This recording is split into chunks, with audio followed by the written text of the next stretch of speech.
I just want to say welcome to everyone. Welcome to virtual Oxford. I'm Doug Gollin. I'm a professor of development economics here.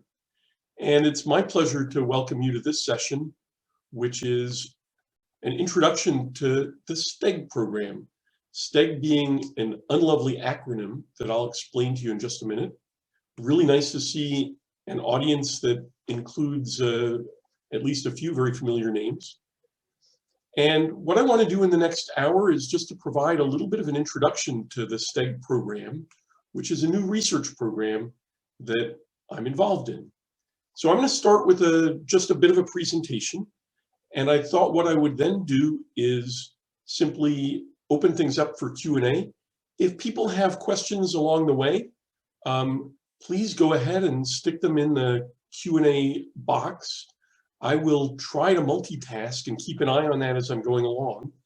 But if I miss your question or if I don't spot it in time, after I give a fairly brief presentation, I'll be happy to take questions. The main goal of what I'm going to do today is to try to introduce what this research program is, tell you a little bit about what our plans are for it, and then basically just encourage you all to get involved.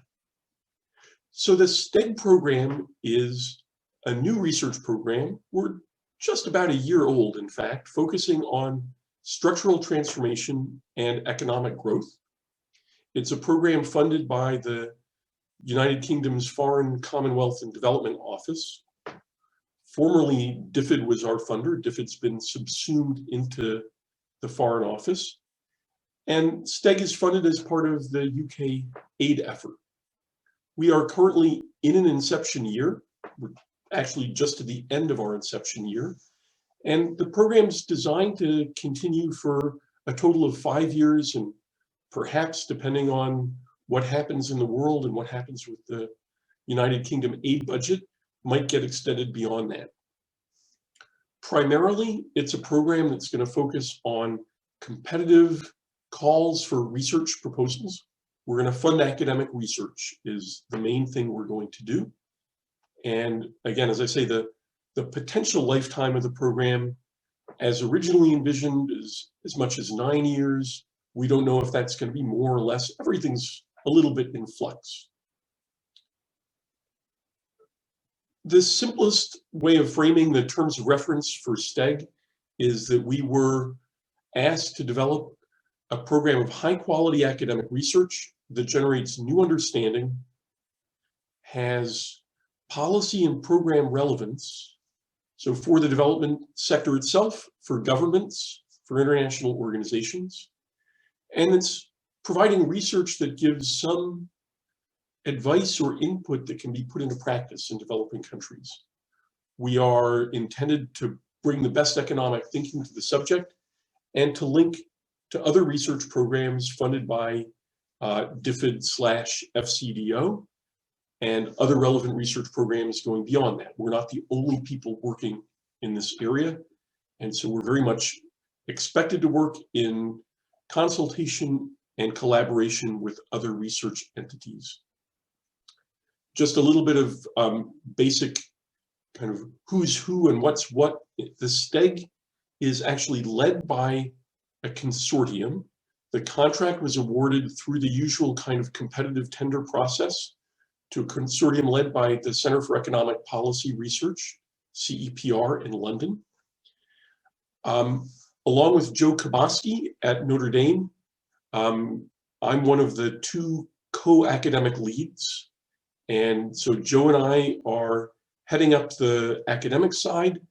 We have a consortium of institutions that are part of the STEG program. So beyond CEPR, we are a consortium including the African Center for Economic Transformation in Accra, the University of Groningen, Notre Dame, where Joe is based, Oxford, where I'm based, and then our other partner is the YRISE program at Yale with Mushfiq Mubarak as the lead. We have an advisory group that includes a list of names here, some of them academics and some of them non-academics. And let me just jump right in and tell you how we are approaching structural transformation as a topic. For the purposes of STEG, we've taken probably a broader understanding of structural transformation than is commonplace in the literature. So I think it's really common in the literature to focus on structural transformation as industrialization. And that's certainly one dimension of the transformation that we want to study. The movement of economies from, in the classic model, from agriculture to manufacturing, industry, and then perhaps to a post-industrial phase of services. But we want to think a little more broadly. We want to understand structural transformation as a set of interconnected transitions that economies undergo in the course of growth. We are, I'd say, agnostic as to the proposition of whether there is a single pathway that all economies follow. I think we very much suspect that not to be the case. There are certain patterns that recur across countries and over time. And so we want to think about a number of those different transformation processes. In addition to the sectoral movement, as I say, from agriculture to non-agriculture, and within that maybe agriculture to manufacturing to services, we're interested in the transition of work from out of the home and into the market. And that's a highly non-linear, non-monotonic process, but how does work move from home to market and occasionally back to the home? We're interested in the movements of labor from self-employment and subsistence activity into wage work and into larger production units. And in the movement of people from rural areas to urban areas. So these are complicated transformations. There's not a clear causal pathway that we understand, but these are clearly interlinked processes. I'll come back and talk about the research agenda in a minute, but just to give you a little bit more of the kind of logistics of the program, we've just finished our inception year, during which we weren't meant to fund any research and didn't. We spent a bunch of time trying to sharpen the focus of our research strategy for the coming years through consultations with stakeholders in academia, in governments, in think tanks, in civil society. We contracted a bunch of academics to produce what were termed pathfinding papers that summarize the state of literature and identify a kind of research trajectory. We've held a number of workshops, and as some of you probably are aware, we've organized a virtual PhD course, which is has pulled in a bunch of leading academics to run lectures as part of a program and syllabus that are designed to give an introduction to macroeconomic development as of 2021. And so we started off thinking that we would have maybe 30 or 40 PhD students from different institutions who would find that useful. And we've been delighted to discover that this is something of real interest to a large audience. Thanks for the kind words, Ben. So we've been running with 200 to 300 participants on a weekly basis. Those lecture materials, if you've missed it, are all available online on the STEG website, which is steg, steg.cepr.org. And the previous lectures are all up on YouTube. Everything's been recorded. So if you've missed out and want to catch up, you should feel free to do that. Looking ahead, we're just coming to the start of what's intended to be the kind of the guts of the program, which is a period through which we are going to be providing research funding through competitive calls. What we've got in mind are mostly to fund small research grants. These would be in the range of 10 to 25,000 pounds, and most of them relatively short-term in focus. And then a smaller number of larger research grants, roughly £100,000 in size, but with a longer duration. There will be a series of calls coming out, phased over time. Some will be targeted to early career researchers and other underrepresented researchers in the profession. We will have a number of other things coming up, details to be worked out, in part because we haven't yet learned what our budget's going to be. Budgets are in flux because, again, because the UK aid budget is very much in flux. So the numbers of grants that we'll be able to offer is obviously conditioned on the amount of funding that comes through, but we were expecting under the original proposal to have something like 100 projects funded over the next several years on the small research grant window, and a smaller number, but perhaps still around 20 of the larger research grants. What are we trying to do? Well, we're looking for research that asks fairly fundamental questions about processes of growth and transformation.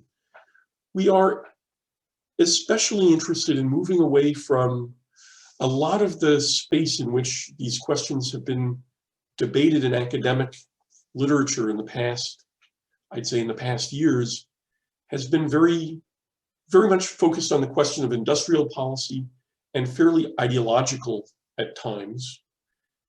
What we want to do is really to try to connect these questions to an emerging literature from macro development economics, and to some extent with micro development economics as well. The general theme being to bring high quality data to bear on the big picture questions that we're asking. Abrams asks about the procedure to be an affiliate with the STEG program, and I'm going to take that question in just a second. The short answer is there really isn't one, but I'll clarify that in a second.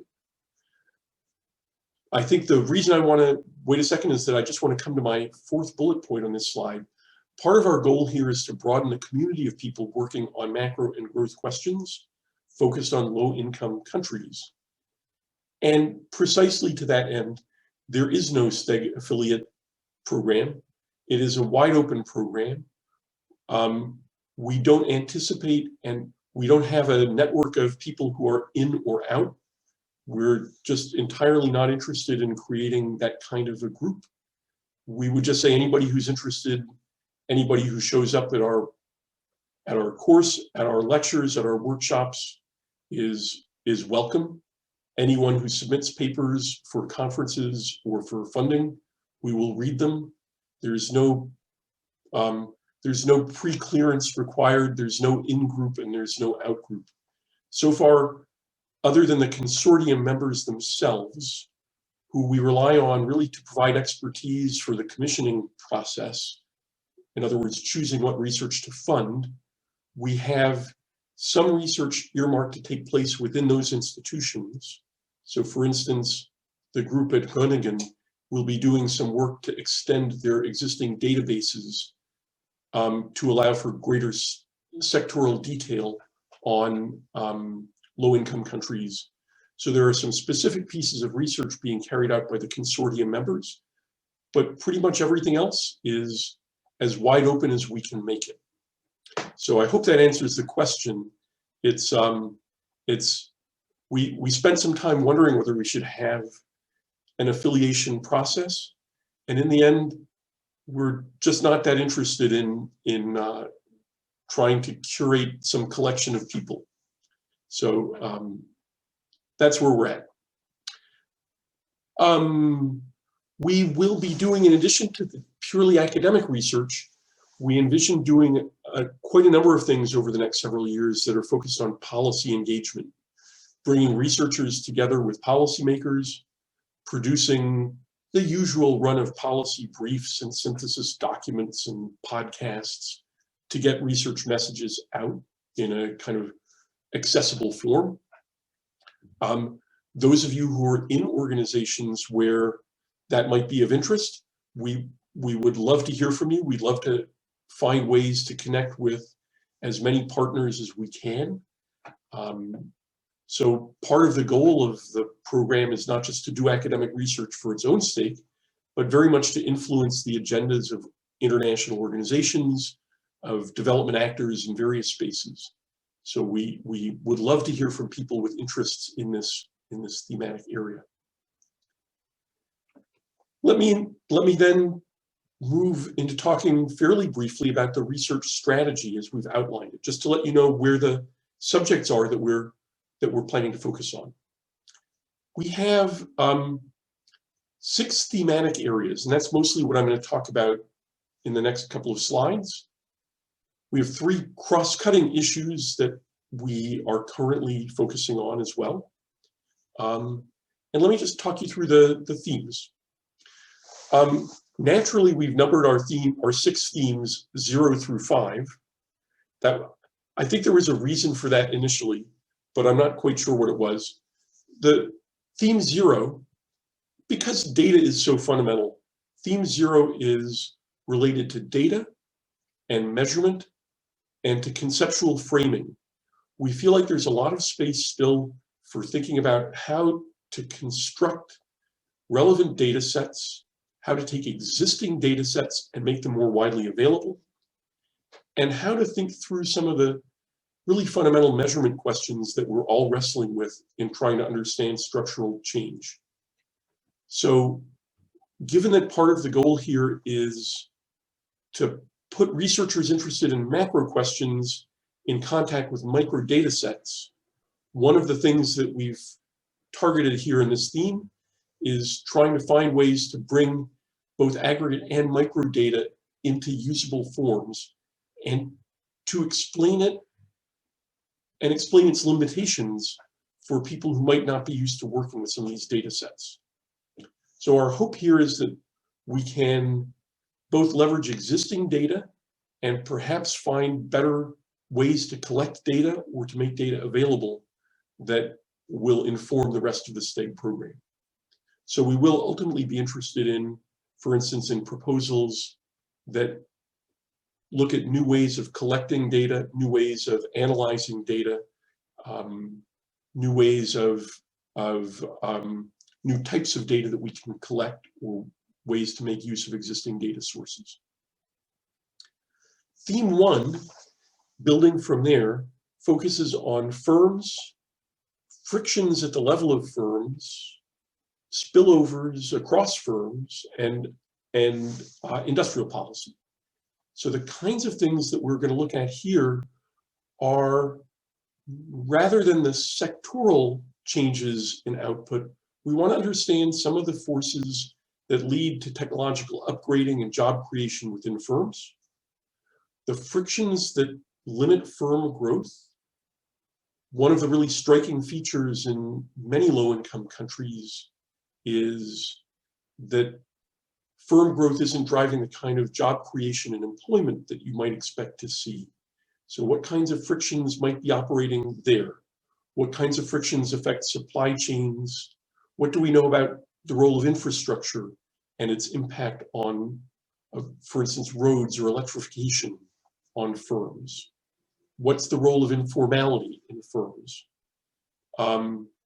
The kinds of beneficial spillovers between firms, the way that firms come together in value chains. These are all research areas that would fall into the theme 1. And then the question that's been, in some ways, the single question for much of the literature on structural transformation, but the role of industrial policy, it's a question that will fall into this theme, but it doesn't define the theme. It's one of a number of issues that we would want to look at here. Second theme, or third theme, is theme 2. And this one focuses on labor, on home production, and the structural transformation process as work moves from home to market and occasionally back and forth between home and market.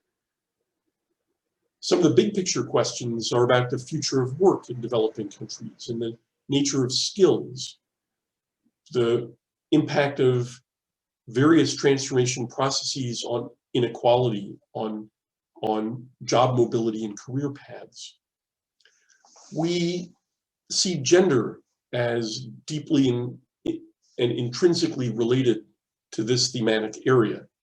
So how do patterns of home production affect women's entry into the labor force and labor force participation, the role of hours in the home versus hours in the market? And so a whole set of questions that arise as economies undergo this process of transformation from home to market production. I mentioned a minute ago that I think of that as a very nonlinear process. As households accumulate durable goods, and they may be able to substitute home production in turn for some market goods. It's a complex set of processes, and the locus of production activity moves from between home and market in ways that we're just beginning to understand and to study. The fourth theme, which is theme 3, focuses on agricultural productivity and sectoral gaps. That's the theme that I myself lead and am perhaps most interested in. But this is trying to understand the prospects for increasing agricultural productivity and the potential economic impacts at the macro scale of doing so. Trying to understand what appear to be sizable income gaps between rural and urban locations and between agriculture and non-agriculture in a sectoral sense. So there appear to be gaps there. How much of those gaps are due to our own inability to measure properly, and how much are gaps that exist and persist because of frictions? And what policies might enable smooth transitions of economies so that rural workers move into other sectors? In many of the poorest countries, and certainly much of sub-Saharan Africa, very large pluralities or majorities of the labor force are in agriculture, often in very low productivity agriculture. And so this research theme will try to understand the ways in which resources, particularly labor, can be moved out of agriculture into other sectors, and when that's advantageous for people and when it's not. The fifth thematic area, theme 4, is focused on trade and spatial frictions. And here, we're particularly interested in the role of increasing trade and exchange within countries as well as across countries. The trade literature for a long time took countries as points in space and focused on frictions and transport costs and tariffs that affected the cost of trading between countries, but then had nothing to say about the costs of trade and exchange within countries. The trade literature of the past 10 years or so, or the trade and development literature, has increasingly focused our attention on these spatial frictions within countries. And that's very much at the heart of what this thematic area will focus on. What's the role of policy to reduce trade costs? Again, both between and within countries. So this might be infrastructure investment, roads and bridges. It might be liberalization of policies. It might be other kinds of efforts to open up within country trade and exchange. And then, of course, the international dimension is always important. How will development paths change in the global market? And how can low-income countries best access global value chains? The final, I'm missing one. How curious. I'm missing my 6th theme on my slide, so I'll just have to tell you what it is. It's the 6th theme is political economy and public investment. And so this is a fundamental area, again related to industrial policy, but also related to the broader political issues around structural transformation. The fact is that there are vested interests which may drive or limit the industrialization process, may drive industrialization in certain directions, may limit it by lobbying or other non-competitive activities to keep out some kinds of competition. So understanding the political economy forces is important. And similarly, the role of public investment, the constraints on public investment that come from both financial constraints and limits in the ability of the state to make investments effectively. Those are all issues that we'll deal with in theme 5. Finally, there are 3 cross-cutting issues of special interest to the research program, and these will not surprise you. These are climate change and the environment, gender, and at the end of a year, COVID-19. I'll just tell you very briefly what we have in mind there. Under climate change and the environment, you can think of 2 different causal directions. One is the consequences of climate change for the potential pathways of structural transformation, and particularly for sub-Saharan Africa, where so many countries are so heavily agricultural. Climate change is going to pose real challenges that will affect the sectoral composition of economies. But there's another dimension too. We ought to be asking something about the consequences of growth and structural transformation on climate change and the environment. To what extent would the movement of polluting industries to sub-Saharan Africa have an impact on climate change, on both global climate change and to some extent, because these things can create local climatic effects, are there issues here that we should be concerned with? As I mentioned, gender is an issue that will be at the heart of our focus on labor markets, but there are broader issues as well. How do growth and transformation potentially affect the roles and status of women in the economy? Perhaps through changing norms, perhaps through changes in just income effects, but also a lot of serious questions about how the skills of women can best be utilized and leveraged to promote growth. And those questions surely have to be in any research program on structural transformation. As for COVID, we kicked off the STEG program formally on March 1st of 2020. And so our first year has been shaped by COVID. And it would be naive, I think, to imagine that COVID will not continue to impact the countries of sub-Saharan Africa that are a primary focus for STEG over the years ahead.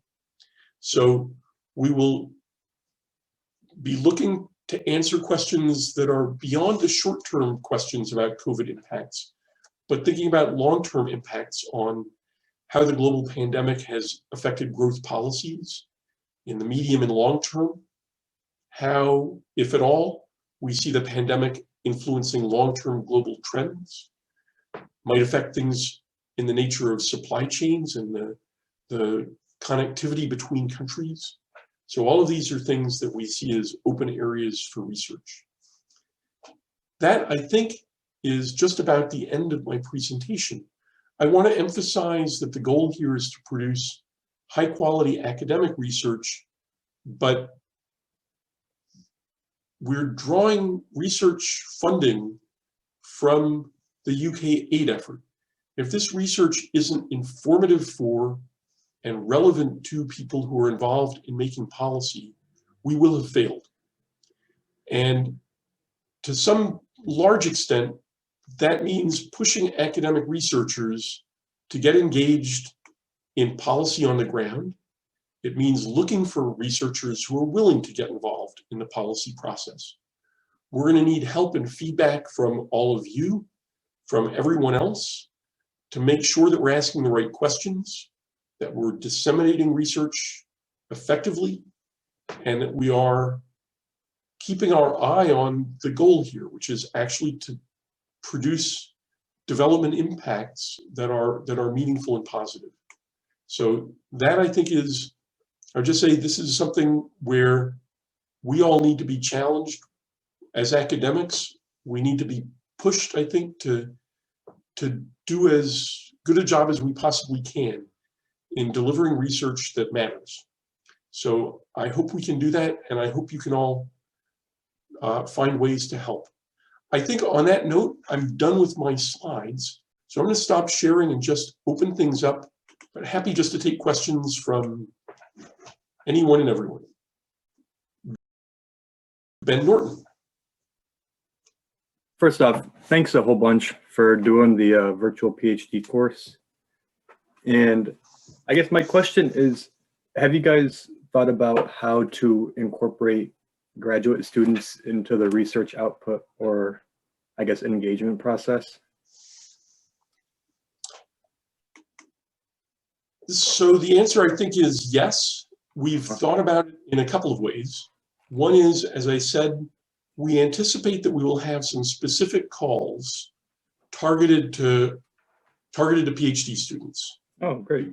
We haven't fully worked out the modalities, and we haven't worked out the amounts of money that we'll be able to put into different pots, but we will have some specific PhD student calls. We're taking our lead in some way from the Petal project that some of you may know, and that I think, where not only have PhD student calls been an element, but then I think what we also expect is that we'll be running workshops around those calls and trying to, I think one of the really best things we can do is to provide a channel for PhD students to network with each other. And so we'll be looking to do some community building activities across PhD students and trying to put people in touch with each other so that, but yes, that's, I think, a key part of what we want to do. Nice, thank you.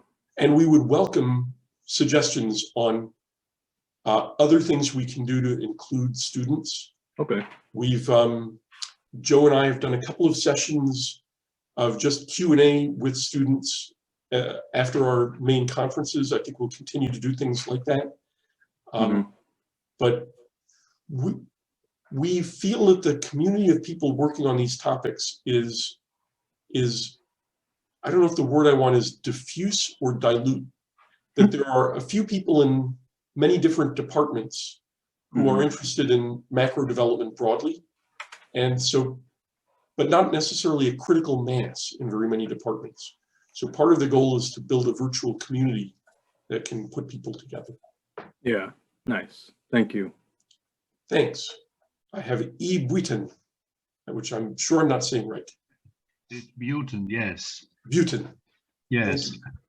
I wonder whether you have a select number of countries in your mind, because there are so many countries with different stages of development and opportunities. How do you select or prioritize?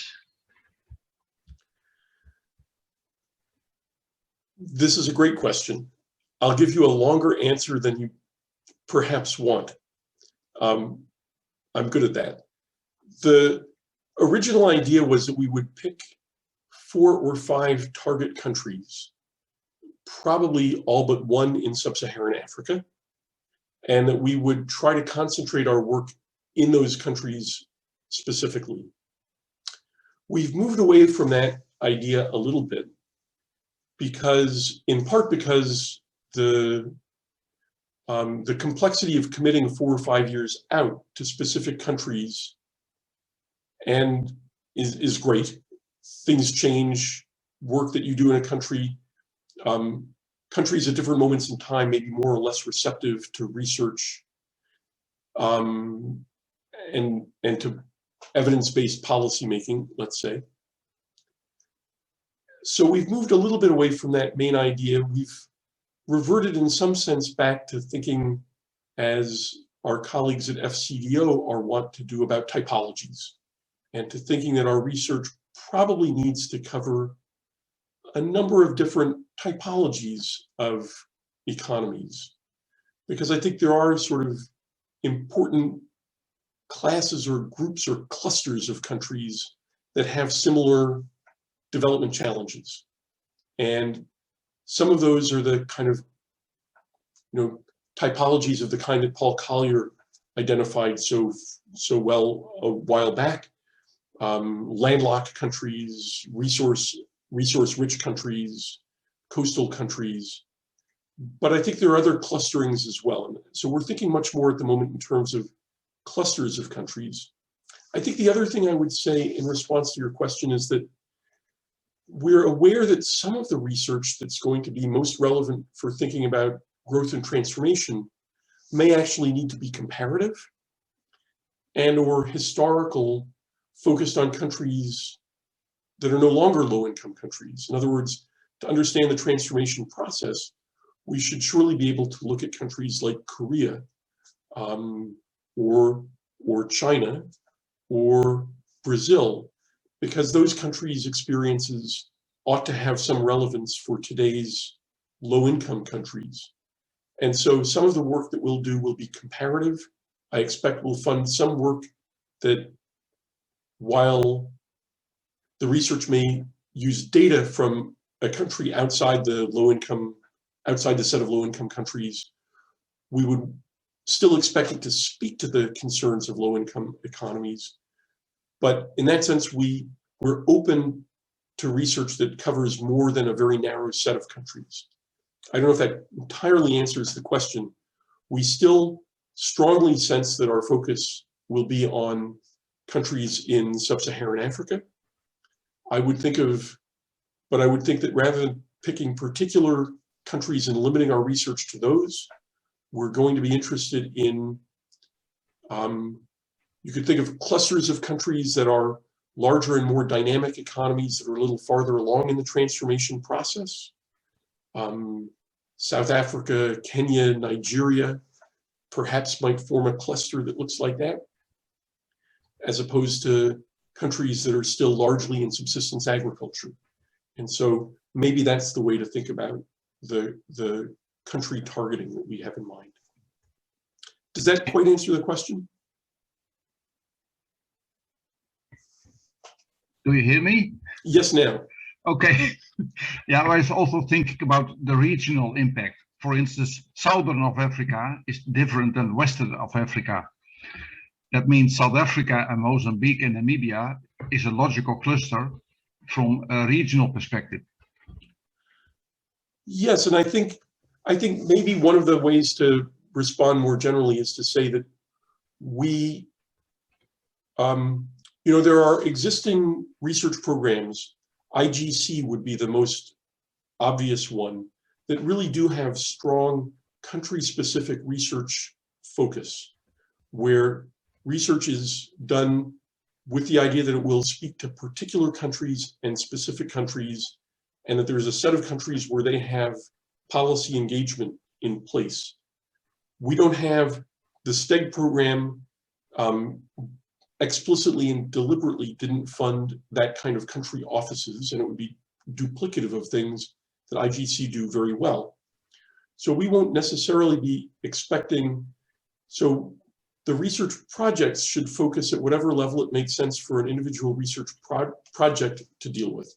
And so that may mean using data from one country, but we would like the research portfolio to speak to these clusters of countries, some of which, as you say, might be regional groupings, some of which might be grouped in terms of stages of transformation, some of which might be grouped in terms of other historic, Francophone West Africa might be an interesting unit to study as well. So I think we're looking to speak as broadly as we can while funding research that in many cases will be narrowly focused. It's not that we want to fund narrowly focused work, but I think we would struggle to try to identify a set of countries that we want to target specifically. I think we're going to be open to research on a fairly broad array of countries, but hoping that it speaks both in specifics it should be research about some place, and it should be research that speaks to a broader set of countries. Let me turn next to Anke Huffler. Hi, Anke, and I'd say welcome back. Hi, thank you very much. This sounds like a really exciting opportunity, and well done for giving a platform to young researchers who are finding this pandemic particularly challenging, I think, because it's difficult to connect. But my question is slightly different. My question is, in how far do you want to make space for interdisciplinary or transdisciplinary research. You mentioned gender, you mentioned political economy, but I'm sure there are other areas where this would, where your research program would benefit. And are you reaching out to people, or how do you see this whole issue of inter and transdisciplinary research? It's a great question. And I'd say as someone housed in the Department of International Development here at Oxford, it's certainly something that I've given some thought to. We're funded out of what was formerly the Economic Growth Team at DFID and has now been subsumed in some different form into FCDO. And the remit's pretty clear that we should be focusing on funding economic research. Having said that, I think economic is fairly broadly defined. One of the things that I think the macro development literature is certainly open to, I'd say a wide range of descriptive evidence and to research that is not narrowly focused on causal identification. And I think that in turn opens things up in a disciplinary sense. I think we would be extremely interested in work that brings a historical angle or a political sensibility to understanding transformation processes. On gender, I think the door is wide open to a range of research that is not limited to the narrowest definitions of what counts as economics. I think we would struggle to fund or to justify funding to things that fall far outside the broad, put it this way, I think we will have to struggle to justify to our donors funding work that comes from far outside the area, an area that we could describe as economics. So I think there are limits to what we can do, but I'm certainly prepared to push those limits where we can. Don't know if that quite answers the question, Anka, but we're certainly not feeling that we will not be funding, I should be careful what I say. We don't see RCTs as the purest form of economic research. This is very much not a micro-development focused research program. And in that sense, I think when you open things up more broadly, there's a range of work in political economy and history that would be foolish for us not to fund.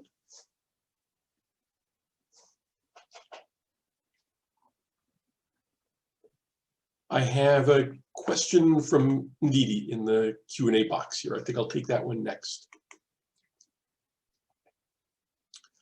And it's a question around whether master's students can, say, the question of joining the program, there's nothing to join, and there's, we would welcome research proposals from, would we welcome research proposals from master's students? I suspect so. And I think good research proposals are good research proposals, and we're not going to be, I think the kinds of issues that would come up would be just to make sure that people who we're funding have the necessary tools and backing and access to resources that would be needed for this. And beyond that, I think we're wide open to whatever, to the broadest community possible.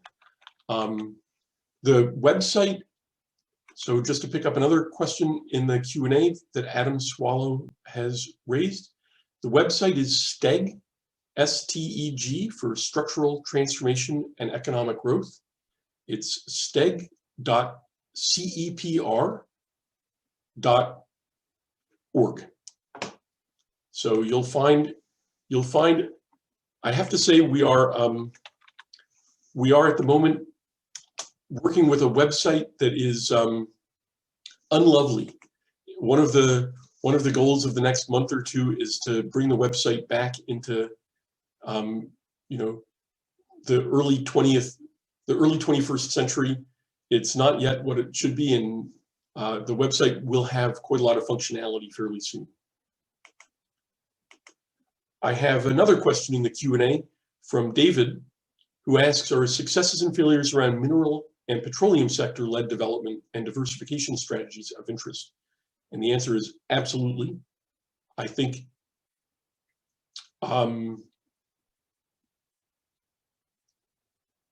one of the recurring issues that's been raised around structural transformation is whether countries that are heavily dependent on mineral and resource exports struggle then to undergo the kind of diversification that we all understand as part of structural transformation. And so yes, that's definitely a topic that would fall into a couple of our themes. Certainly it falls into the trade theme, and it falls into the firm and the sectoral themes. So it's been pointed out to us a number of times that we don't actually have some of our biggest picture questions around things like the role of natural resources in transformation. We don't have as a special theme. We also don't have structural transformation itself is not one of, we don't have that as a theme. So work that identifies that but it will certainly be at the heart of what we're doing. In a way, what I'd say is that we see the kind of resource dependence that many economies have ended up with as being a symptom of a failure to undergo transformation rather than as being a transformation process in itself.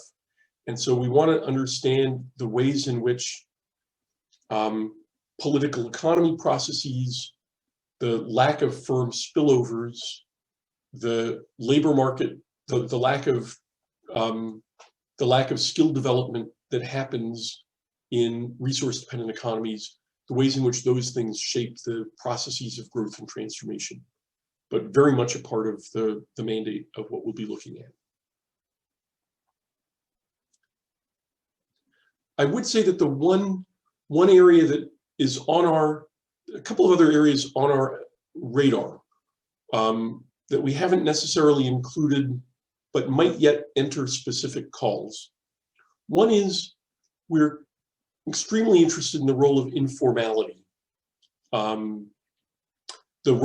ways in which the presence of large informal sectors shape the potential for formal sector firms to develop, shape the public finances, and make it difficult for governments to recoup the revenue from investments that they make. So understanding the complex role that informality plays within the transformation process is one. We have a particular interest in infrastructure and the role that infrastructure investments might play in the transformation process. The ways in which they also create political economy problems, the ways in which, again, the financing of infrastructure, so just a whole set of questions around the role of infrastructure, where the massive investments in infrastructure are going to come from, how the costs will be recouped and repaid, how these projects can be managed effectively.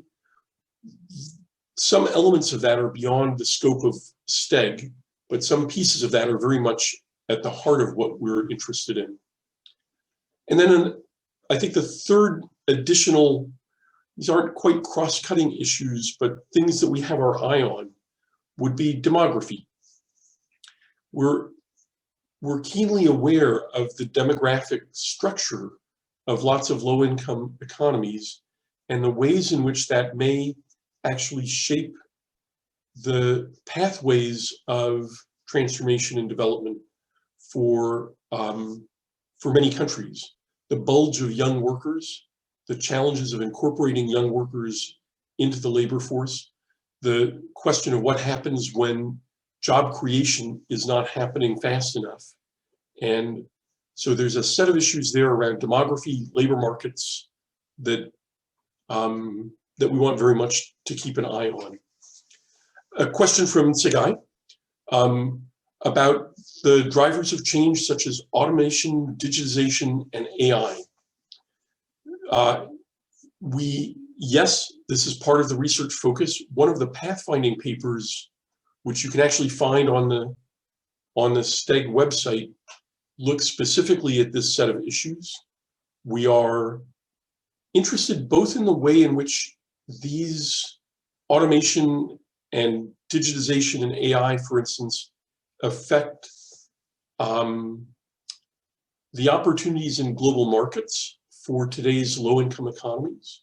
So the question, in a sense, of whether the opportunities for participating in the global economy will be affected by any tendency of rich countries to onshore, to digitize, to automate, rather than to outsource. But I think we're also interested in the potential for these technologies to change the processes of growth and transformation within low-income countries themselves. And so that's something where there's starting to be a bit of research. We are limited. This is one of the topics, one of many topics, where we're limited by what we can actually observe. We are a research program rather than a, I guess I'd say this. I've said a few times, and I think it's not just a line, it's hard enough to do research on the past. Data is not always good, and it's not always reliable. Doing research on the future, you run into a lot of data problems. We don't have very much data on the future, and it's for sure not reliable. So what we want to stay away from is a lot of crystal ball gazing about what the future pathways will look like or should look like. We can look at where we've started to see AI or digitization or automation creeping in low-income countries. We can do research on that. Where we've seen it moving into high-income countries and shaping the opportunities for low-income countries, we can do research on that. But I think we'd be reluctant to try to say much about what the future is going to look like. We'll feel pretty good if we've managed to explain what the present looks like and why.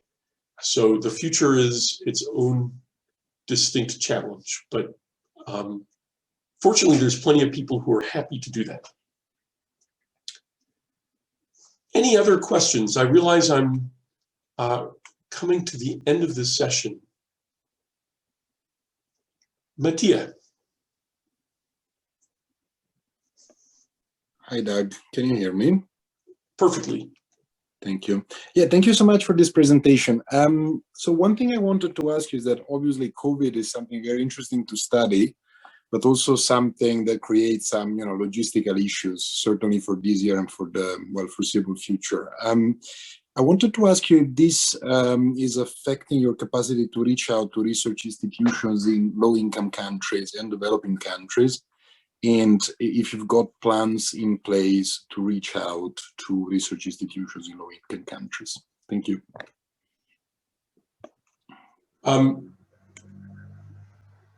I could give a very long answer to this and say that we had planned initially to spend the entirety of the first year of the inception year of STEG really visiting policymakers and research institutions, university researchers, think tanks, colleagues in low-income economies, and particularly in sub-Saharan Africa.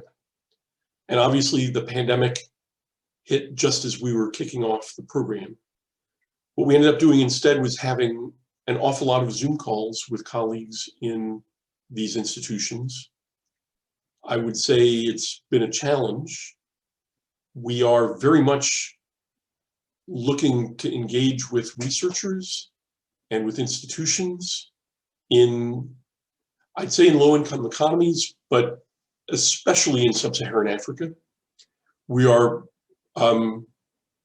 We have held a number of workshops with think tanks based in Sub-Saharan Africa through the relationships that many of them have with our partner, one of our consortium members, the African Center for Economic Transformation, ACET, which has its own resources as a research institute, but is also linked quite closely with other think tanks across the continent.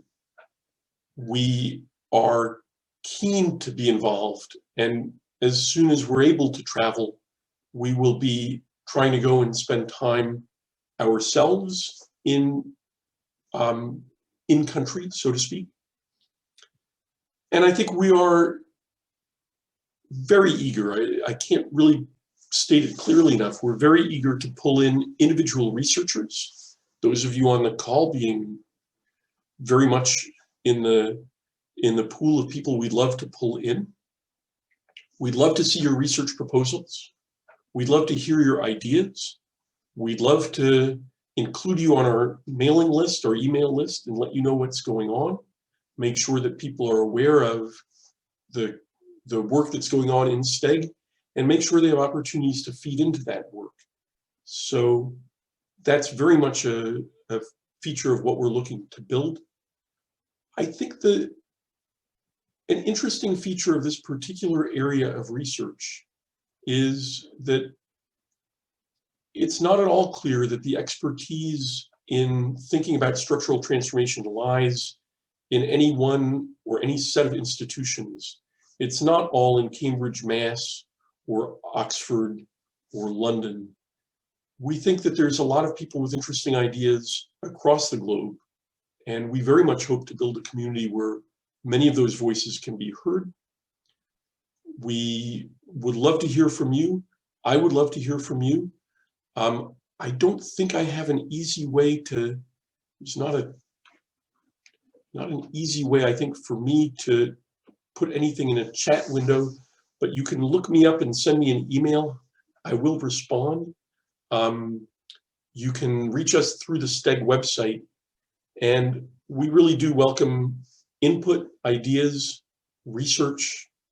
We're looking to build the broadest community we can, because I think the questions here need to be studied by a lot of different people, and we don't think anybody has a lock on the truth or the right way to do this research. So that's very much the spirit of where we're starting from. I have a feeling that on this note, I should be looking to wrap up. And so unless there are any burning questions, I think Samir would like very much for me to, first of all, I would like to thank you all for taking part in this session.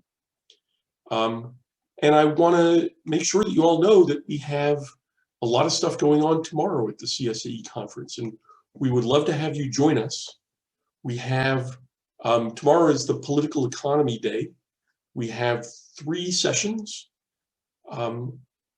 At 12 o'clock UK time, we have a session on conflict and violence. It's followed at 2 o'clock UK time by a session on elections and community participation. And then at 4 p.m. UK time, a session on institutions and norms. And we would love to see as many of you there as possible, and anyone else you can bring along. So on that note, let me just say thank you all very, very much. Samir, anything else I should be mentioning before we close? Thank you very much, Doug. That was a very lovely talk. Most appreciated. All right. Well, I thank you all. And again, thanks for your interest in the STEG program. Please do let us hear from you. Let me hear from you. And again, the website for STEG is steg.cepr.org. And there's a way to email us from that website as well. So many thanks to everyone.